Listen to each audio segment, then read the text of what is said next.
বিশ্ব বাংলায় আমন্ত্রণ, কাজী সাইদ আছি আপনাদের সঙ্গে। শুরুতেই সংবাদ শিরোনাম। বাংলাদেশি সহ ৬০২ জন অবৈধ অভিবাসীকে গ্রেফতার করেছে মালয়েশিয়ার অভিবাসন বিভাগ, বৈধ কাগজপত্র না থাকার অভিযোগ।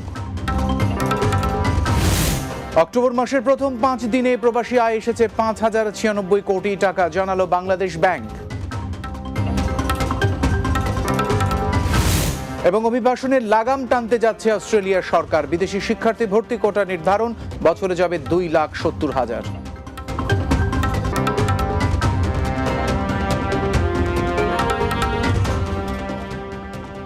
শিরোনাম শুনছিলেন, চলুন বিস্তারিত খবরে।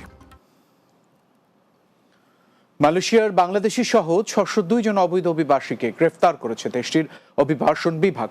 মালয়েশিয়ার স্থানীয় সময় দুপুর ১২টায় সেলাঙ্গার রাজ্যের শাহ আলমের সেকশন ২৫ তামান শ্রী মুদায় একটি সমন্বিত অভিযানে তাদেরকে গ্রেফতার করা হয়। অভিযানে ১,০৯১ জন বিদেশির কাগজপত্র যাচাই বাছাইয়ের পর বৈধ কাগজপত্রহীন অন্তত ৬০২ নারী পুরুষ অভিবাসীকে গ্রেপ্তার করা হয়। তবে এ সংখ্যায় কতজন বাংলাদেশি রয়েছেন তা উল্লেখ করা হয়নি।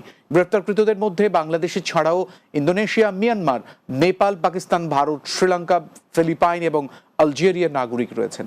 বিদেশিদের উপস্থিতির প্রবণতা দেখে গত মার্চ থেকে এলাকাটিতে অপারেশনাল প্ল্যানিং করা হচ্ছিল বলে জানায় অভিবাসন বিভাগ। চমক সৃষ্টি হয়েছে দেশের প্রবাসী আয়। অন্তর্বর্তীকালীন সরকার দায়িত্ব নেয়ার পর থেকেই অর্থনীতির এই সূচকটির ঊর্ধ্বমুখী ভাব অব্যাহত রয়েছে। অক্টোবর মাসের প্রথম ৫ দিনে প্রবাসী আয় এসেছে ৪২,৫০,০০,০০০ বাংলাদেশি মুদ্রায়, যার পরিমাণ ৫,০৯৬ কোটি টাকা। এর আগে গত বছর অক্টোবরের ৫ দিনে রেমিটেন্স এসেছিল ৩২,৫০,০০,০০০ কেন্দ্রীয় ব্যাংকের হালনাগাদ প্রতিবেদনে উঠে আসে এমন সব তথ্য। কেন্দ্রীয় ব্যাংকের তথ্য মতে রাষ্ট্রায়ত্ত ব্যাংকের মাধ্যমে প্রবাসীদের পাঠানো রেমিটেন্স এসেছে $10,80,20,000, বিশেষায়িত একটি ব্যাংকের মাধ্যমে $1,50,20,000 মার্কিন ডলার, বেসরকারি ব্যাংকগুলোর মাধ্যমে $30,02,00,000 এবং বিদেশি ব্যাংকগুলোর মাধ্যমে এসেছে $14,80,000। লেবাননে চলমান ইসরায়েলি হামলায় প্রতিদিনই প্রাণ হারাচ্ছেন লেবাননবাসীরা। এমন পরিস্থিতিতে আতঙ্কে দিন কাটাচ্ছেন প্রবাসী বাংলাদেশিরা।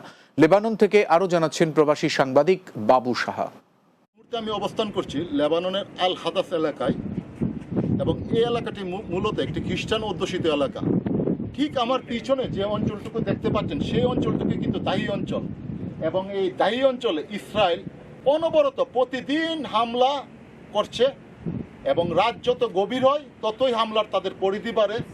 ইতিমধ্যে দাহি এলাকায় যে সকল বাংলাদেশিরা ছিল তারা ইতিমধ্যেই বিভিন্ন জায়গায় তারা আশ্রয় নিয়েছে। বাংলাদেশিদের উদ্যোগে নির্মিত যে আশ্রয় শিবিরগুলো সেগুলোতে তারা আশ্রয় নিয়েছে।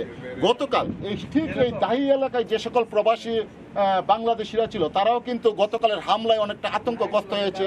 ইতিমধ্যে আমরা জানি যে একজন নারী কর্মী তিনি আহত হয়েছেন এবং বর্তমানে প্রাথমিক চিকিৎসা নিয়ে তিনি অন্য একটি নিরাপদ স্থানে চলে গিয়েছেন।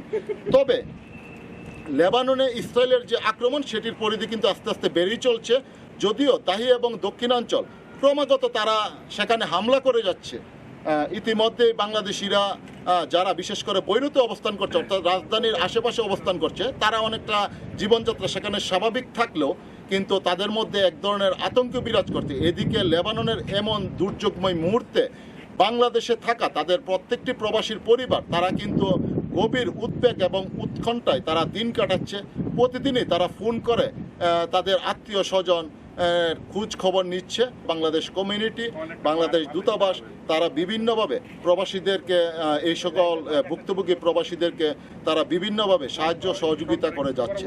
তবে এই মুহূর্তে এই সব আশ্রয় শিবিরে থাকা বা আতঙ্কগ্রস্ত প্রবাসী বাংলাদেশিরা তাদের অনেকেরই দাবি এই মুহূর্তে তারা বাংলাদেশে ফেরত যেতে চাইছে, কিন্তু লেবাননের সাথে বাংলাদেশের সকল ধরনের ফ্লাইট এই মুহূর্তে চলাচল বন্ধ থাকায় তারা কিন্তু এই মুহূর্তে বাংলাদেশে ফিরতে পারছে না। এদিকে বাংলাদেশ দূতাবাস প্রবাসী বাংলাদেশিদেরকে তাদের সামর্থ্য অনুযায়ী সাহায্য সহযোগিতা করছে, তারপরেও কিন্তু তাদের বাংলাদেশে ফিরিয়ে নেওয়ার ব্যাপারে ইতিমধ্যে তারা আন্তর্জাতিক অভিবাসী সংস্থা IOM, বাংলাদেশ সরকার, পররাষ্ট্র মন্ত্রণালয় বিভিন্নভাবে যোগাযোগ তারা এখন পর্যন্ত অব্যাহত রেখেছে। এবং বাংলাদেশ দূতাবাস জানিয়েছে যে প্রবাসীদের যে কোনো ধরনের সমস্যায় বাংলাদেশ দূতাবাস সবসময় তাদের সাথে আছে এবং এই মুহূর্তে লেবাননের এই পরিস্থিতিতে সবাইকে ধৈর্য ধারণ করে যে যেখানে আছে নিরাপদ আশ্রয়ে থাকার জন্য বাংলাদেশ দূতাবাস থেকে অনুরোধ জানানো হয়েছে।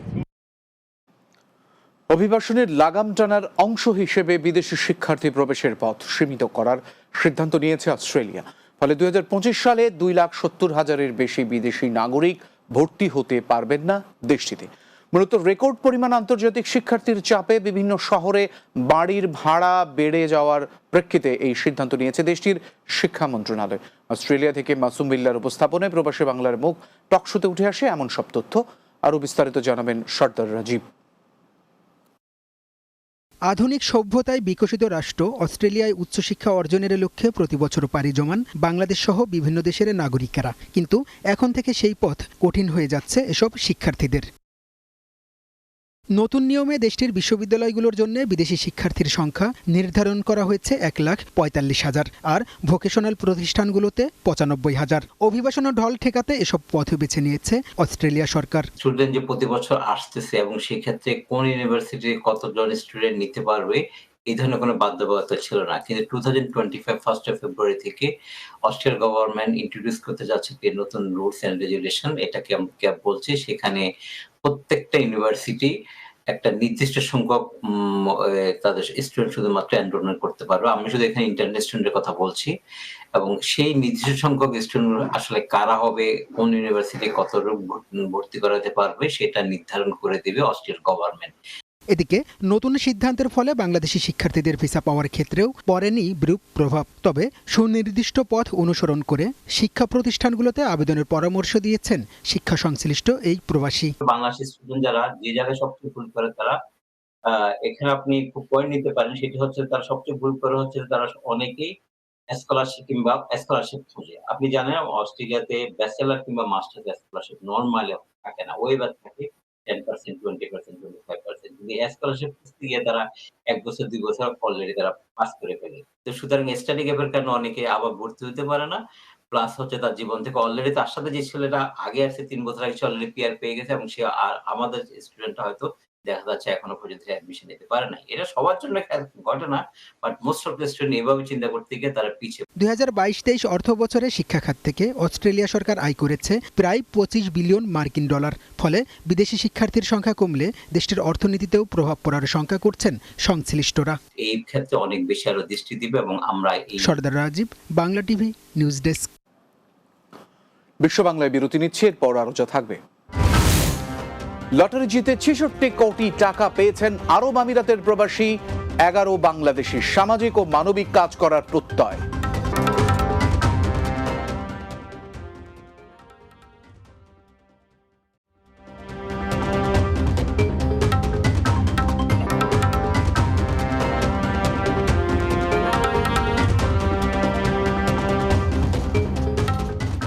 বিরতির পর বিশ্ব বাংলায় আরো একবার স্বাগত। সংযুক্ত আরব আমিরাতের বিখ্যাত বিগ টিকিট লটারিতে 20 মিলিয়ন দিরহাম পেয়েছেন চট্টগ্রামের ফটিকছড়ির অধিবাসী আবুল মনসুর সহ 11 জন প্রবাসী, যা বাংলাদেশি মুদ্রায় 66 কোটি টাকারও বেশি। 2007 সালে আমিরাতে যাওয়ার পর থেকে তিনি নিয়মিত রাফেল ড্রয়ের টিকিট সংগ্রহ করতেন। আবুল মনসুর এবং তার বন্ধুরা মিলে মোট 5টি লটারির টিকিট কিনেছিলেন। এর মধ্যে একটি বিজয়ী টিকিট ছিল। তারা বলেন, নিজেদের প্রতিষ্ঠিত করার পাশাপাশি সামাজিক কাজে এবং মানবতার কাজেও এগিয়ে আসবেন তারা। উল্লেখ্য, গত 1 মাস আগে লটারি জিতেছেন একই উপজেলার মোহাম্মদ নূর মিয়া, যার পরিমাণ ছিল 15 মিলিয়ন দিরহাম। তারা ছিলেন 36 জন। খুশির ব্যাপার হলো যে আমি জনগণ আমার বাংলাদেশি ভাই প্রবাসী ভাই সবার কাছে একটা আমার খুশির সংবাদ হচ্ছে যে আগে পাইছে আমার পরিচয়ের লোক, আমি এক তুলে দিচ্ছি যে আমি পরিচয়ের লোক। দেশে কিছু ব্যবসা বাণিজ্য করবো বা এখানে কিছু ব্যবসা বাণিজ্য করবো, আর দেশের সামাজিক কিছু কাজে আগে থেকেই আসি, সামাজিক কিছু কাজে আগে থেকেও আসি। ইনশাআল্লাহ এখন আরো আগ্রহ আরো বেশি হবে। বাংলাদেশি মোহাম্মদ আবুল মনসুর, উনি বিগ লটারি জিতেছেন, আমরা ওনাকে অভিনন্দন জানাচ্ছি। যুক্তরাজ্য প্রবাসীদের উদ্যোগে লন্ডনে পালিত হতে যাচ্ছে নন রেসিডেন্ট বাংলাদেশি এনআরবি দিবস। 30 ডিসেম্বরের এই দিবসটি পালনের উদ্দেশ্য সম্প্রতি মতবিনিময় সভা করেছে প্রবাসী কল্যাণ পরিষদ। লন্ডন ব্যুরো চিফ চৌধুরী মুরাদের প্রতিবেদনে বিস্তারিত। 30 ডিসেম্বর এনআরবি দিবস পালনের উদ্যোগকে ঘিরে বাংলাদেশ প্রবাসী কল্যাণ পরিষদের এক সভা পূর্ব লন্ডনের রয়্যাল রিজেন্সি হলে অনুষ্ঠিত হয়েছে। আজকে আমরা আসলে বাংলাদেশ প্রবাসী কল্যাণ পরিষদের পক্ষ থেকে আজকে আমরা ইসি মিটিং করলাম।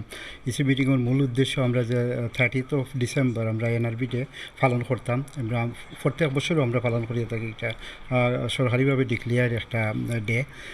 আমাদের মূল আকর্ষণ হচ্ছে আমরা যে অ্যাওয়ার্ডগুলো দেব, কাদেরকে অ্যাওয়ার্ড দেওয়া হবে, তাদেরকে সিলেকশন, এবং যে গেস্ট কারা হবে, এবং যে পার্টনার অর্গানাইজেশন আসবে কিনা, এবং আমাদের বাজেট কত হবে, এগুলো নিয়ে আমরা আজকে এই ইসি মিটিং। আগামী 30 ডিসেম্বর আমরা এনআরবি ডে সেলিব্রেশন করার উদ্দেশ্যে আমি 30 ডিসেম্বর যে প্রোগ্রামটা কীভাবে সাকসেসফুল করা যায়, মুরব্বী অগলরে কীরকম আমরা করতাম, সম্মানিত করতাম, এবং আমরা ম্যাগাজিনের মাধ্যমে আমরা যে প্রবাসী কল্যাণ পরিষদের সংগঠনের আদর্শ উদ্দেশ্য দরিয়া দলতাম। সংগঠনের সিনিয়র ভাইস চেয়ারম্যান আব্দুল বারীর সভাপতিত্বে ও সাধারণ সম্পাদক সৈয়দ আহবাব হোসেনের পরিচালনায় অনুষ্ঠিত সভায় senior vice chairman Ayesha Chowdhury, Manikur Rahman Gani, Parvez Qureshi, Foyzur Rahman, যুগ্ম সম্পাদক ডক্টর সৈয়দ মাসুক আহমদ, জৈন মিয়া, সুমনা সুমি, কোষাধ্যক্ষ আব্দুল হালিম চৌধুরী, আন্তর্জাতিক বিষয়ক সম্পাদক শাহ মুনিম, প্রেস ও প্রচার সম্পাদক মোস্তাক আলী বাবুল, নাজির আলী, সেলিনা চৌধুরী, দিনা হোসেন, শামিমা মিতা, মাওলানা আনিসুর রহমান, আশিকুর রহমান ও আরও অনেকে উপস্থিত ছিলেন। গত যে প্রোগ্রামগুলো হয়েছে এর চাইতে একটু বেটার কিছু আমাদের প্রবাসীদের উপহার দেয়া। ইন্টারিয়াম গভর্নমেন্টের এই প্রবাসীদের জন্য কাজ করার জন্য অনেকগুলো উদ্যোগ নিয়েছে, এবং অনুষ্ঠানের মধ্যে এইগুলা তুলে ধরা হবে, এবং আমরা মনে করতেছি যে আমাদের এই প্রোগ্রামের মাধ্যমে প্রবাসীদের যে চাওয়া দেওয়া আছে এইগুলোর প্রতিফলন ঘটবে। কারণ এটি কিন্তু একটি ভিন্নধর্মী একটি অনুষ্ঠান, কারণ আমরা এনআরবি রাইট নিয়ে, যারা আমরা প্রবাসী আছি তাদের রাইট নিয়ে কথা বলা হয় এই সংগঠনটিতে। এবং এ সভায় আগামী 30 ডিসেম্বর জাতীয়ভাবে লন্ডনে এনআরবি দিবস পালনের ব্যাপক উদ্যোগ গ্রহণ করা হয়। Chowdhury Murad, Bangla TV news, London. হেফাজতে ইসলাম বাংলাদেশ কুয়েত শাখার কাউন্সিল 2024 অনুষ্ঠিত হয়েছে।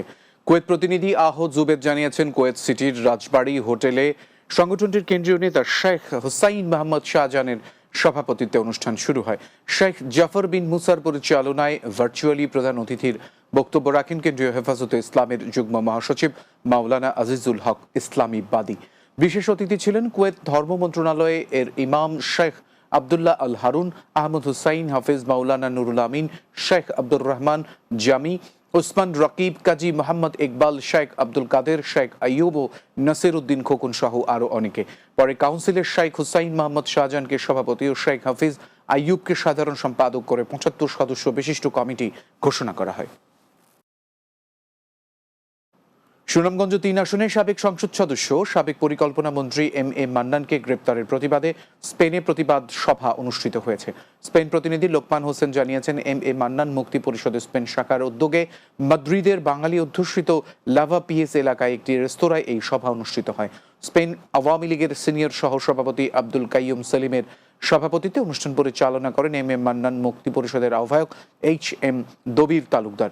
এতে বক্তব্য রাখেন স্পেন আওয়ামী লীগের সাংগঠনিক সম্পাদক বদরুল কামালি, তামিন চৌধুরী, আহমেদ আসাদুর রহমান সাদ, মইনুল ইসলাম মনির ও নজরুল ইসলাম। সভায় এম মান্নানকে সৎ ও সজ্জন মানুষ হিসেবেও উল্লেখ করেন বক্তারা।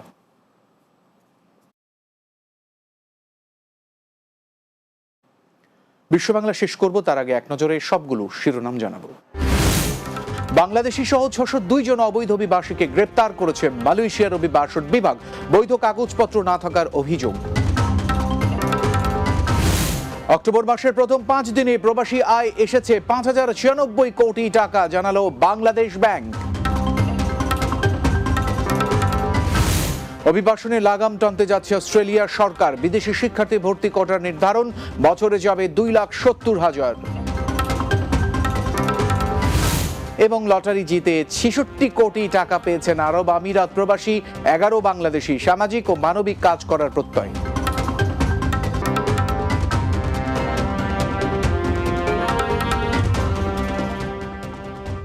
এই ছিল বিশ্ব বাংলায়, সঙ্গে থাকার জন্য অনেক ধন্যবাদ।